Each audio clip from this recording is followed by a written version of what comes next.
Hello, moi c'est Wilfred Kanga. Dans cette vidéo, on va voir comment faire passer un client qu'on a d'une formation à un accompagnement. Alors, je le dis parce que je rencontre le cas de beaucoup de clients qui, eux, ils vont créer par exemple soit une formation et ensuite ils vont vouloir créer quelque chose de beaucoup plus complet pour leurs clients. Et donc, ils vont vouloir créer un accompagnement, mais souvent, ils vont avoir du mal à faire en sorte que les gens qui ont pris la formation passent à l'accompagnement. Ou alors d'autres vont avoir, par exemple, un programme avec une formule formation simple ou formation plus accompagnement. Mais généralement, les gens qui prennent formation simple, ils ont du mal à leur faire passer à l'accompagnement. C'est intéressant parce que si un client passe à l'accompagnement, généralement, il va payer parfois 3 fois plus cher que ce qu'il a payé pour la formation, ou bien 2 fois plus cher. Donc, en fait, ça fait plus d'argent qui rentre dans les caisses. Et c'est toujours plus agréable de procéder de la sorte que d'aller encore chercher de nouveaux clients alors qu'on a déjà des clients qui peuvent être plus facilement convertis. Et c'est tout là en fait de l'art de la conversion, c'est vraiment amener toujours à chaque fois un prospect d'un palier à un autre, un client d'un palier à un autre. À ce niveau, quand par exemple on a créé un accompagnement ou bien une formation, ou alors quand un client a pris une formation et qui n'arrive pas à passer à l'accompagnement, souvent c'est parce que il n'a pas été satisfait par la formation, parce que souvent la formation n'offre pas une transformation complète, ou alors il n'a pas pu se retrouver dans la formation parce qu'il n'a pas réussi à suivre la formation, parce que souvent quand on prend une formation, le problème avec des formations quand on les prend, c'est qu'on n'arrive souvent pas à les écouter, à les visionner parce qu'il n'y a pas d'urgence à le faire, il n'y a pas de suivi derrière, donc parfois on se retrouve un peu perdu. Ou alors d'autres fois ça va être qu'il regarde la formation mais il n'arrive pas à se retrouver. Et le risque, l'erreur, c'est qu'il pourrait se dire que finalement ce truc ça marche pas. Malheureusement il va lâcher l'affaire, il va cesser, il va arrêter de suivre. S'il arrête de suivre, il perd en confiance. Ce qui se passe c'est qu'il peut laisser de mauvais commentaires. Ah non, je me suis pas retrouvé, ah non, j'étais frustré, ah la formation elle est difficile à comprendre, voilà, machin truc. Et c'est vraiment le pire qu'on puisse avoir parce que quand on a un client qui n'est pas satisfait, il va faire du bouche à oreille auprès de beaucoup d'autres personnes et décourager pas mal de personnes. Maintenant, par contre, il y a des moyens de faire en sorte que des clients, malgré le fait qu'ils ne se retrouvent pas totalement dans la formation, malgré le fait qu'ils n'ont pas des résultats aussi rapidement qu'ils le veulent, malgré le fait qu'ils ont peut-être des difficultés à appliquer, il y a des moyens de leur faire passer, par exemple, à l'accompagnement. C'est simple, il s'agit de la communication. C'est-à-dire de communiquer plus avec eux, d'être plus présent avec eux. Beaucoup de mes clients, par exemple, quand ils créent des formations, ils vont créer des formations juste toutes faites, des formations simples. Mais le problème, c'est que quand on crée une formation simple, on a par exemple un client qui est livré à lui-même. Et quand le client est livré à lui-même, ce qui se passe, c'est quoi? C'est qu'il ne peut pas, en fait, prendre la décision d'aller plus loin parce qu'il se dit en fait ça sert à rien d'aller plus loin. Déjà si ça me va pas, à quoi ça sert d'aller plus loin? Je pose des questions, il n'y a pas de réponse parce que oui, c'est une formation normale qu'il n'y a pas de réponse. Mais il y a vraiment ce découragement qui se passe et quand ce découragement se passe, en fait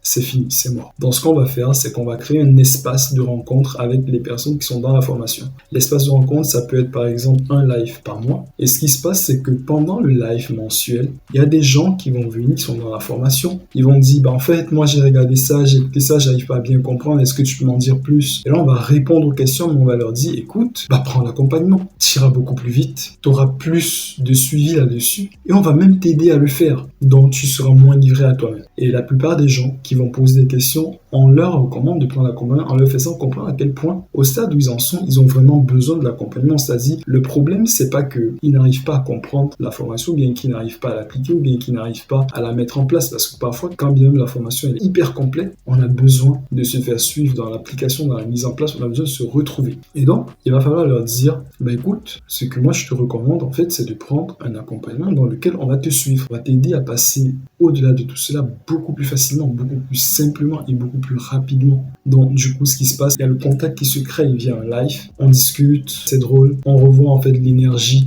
que dégage l'infopreneur ou l'entrepreneur, l'énergie qui nous a séduite au départ pour qu'on achète dans un premier temps. Ensuite, il nous rassure quant au fait que non, on peut aider à aller encore plus loin. Le fait qu'on a commencé à voir la formation, qu'on a commencé à se rendre compte que en fait c'est intéressant, qu'on a commencé à voir que c'est bien structuré, c'est sérieux, ça fait en sorte qu'il y a plus de confiance. Ça c'est d'un. Mais deuxièmement, il y a également plus d'urgence à vouloir passer à l'action parce qu'on est beaucoup plus conscient de beaucoup de choses. Donc ça veut dire que comme il y a plus de confiance et plus d'urgence, ils passeront beaucoup plus facilement à l'accompagnement. Et ça permet également de résoudre en fait les incompréhensions qu'il y a quand on suit la formation bien qu'on n'arrive pas à se retrouver. Ça permet de résoudre les incompréhensions qu'il va avoir lorsque par exemple on est hyper dérangé parce qu'on n'arrive même pas à comprendre lorsqu'on l'a su, ou alors qu'on ne comprend pas comment appliquer, ou alors qu'on applique mais on se gourre à certains niveaux. Parce que justement, le problème avec une formation, c'est qu'elle ne tient pas compte de certains imprévus qu'on rencontre toujours sur le terrain. Le terrain, c'est vraiment la mine d'or. Imprévu en général, il y a toujours des imprévus, mais ce qui est intéressant avec un accompagnement par contre, c'est qu'en face des imprévus, il y a des personnes qui vont rediriger. Ah non, il faut faire ci, il faut faire ça dans ce cas de figure. Mais pourquoi on n'en parle pas dans la formation? Parce que la formation, c'est quelque chose qui est fait pour la moyenne, pour monsieur tout le monde. Maintenant, le suivi, l'accompagnement, c'est pour personnaliser. Et ce qui va se passer, c'est que pendant le live, quand l'infopreneur ou l'entrepreneur ou tout autre titre ou toute autre formule qui s'applique à celui qui a des clients, qui a la formation ou l'accompagnement, en fait, il va leur expliquer maintenant pendant le live que, écoutez, l'accompagnement c'est fait pour ça parce que ça personnalise. On sait bien que vous allez avoir des problèmes, mais on ne peut pas tout prévoir dans la formation. C'est pour ça qu'on a mis un accompagnement. Prenez l'accompagnement. Il y a des possibilités, en fait.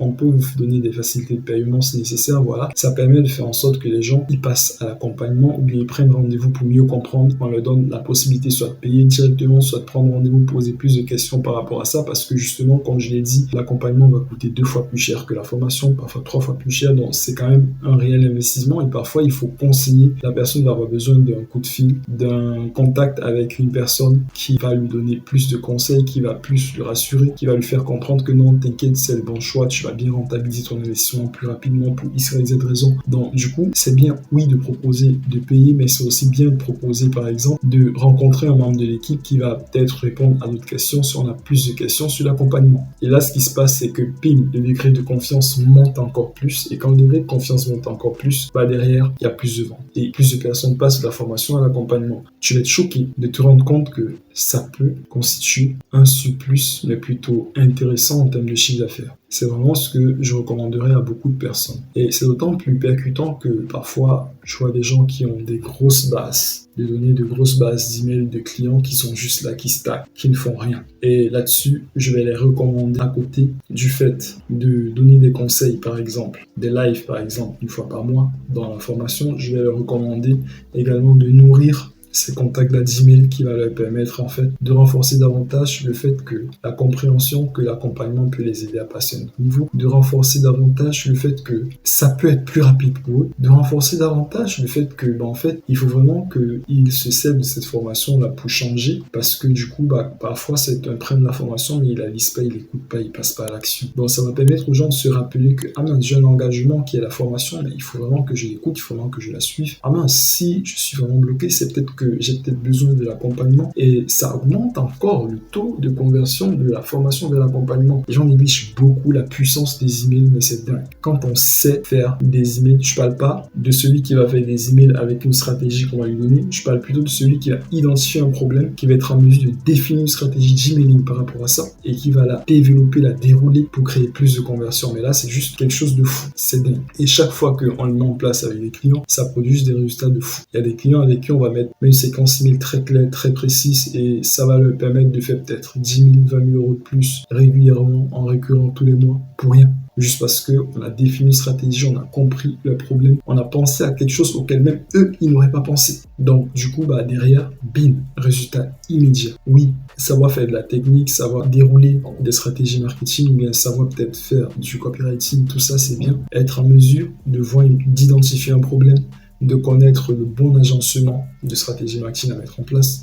le bon agencement d'éléments à mettre en place, la bonne structure de copywriting à faire, mais ça, c'est encore plus excellent. Donc, du coup, il va être important, en fait, de savoir réfléchir à tous les éléments qui peuvent faire en sorte que celui qui prend la formation passe à l'accompagnement et de dérouler, en fait, un ensemble de stratégies en conséquence. Là, j'ai cité, par exemple, l'emailing, j'ai cité des lives mensuels, par exemple, mais il y a tellement plus de stratégies. Il faut juste penser de façon créative en se demandant, celui qui a pris cette formation, quelles sont les questions qui se posent au quotidien?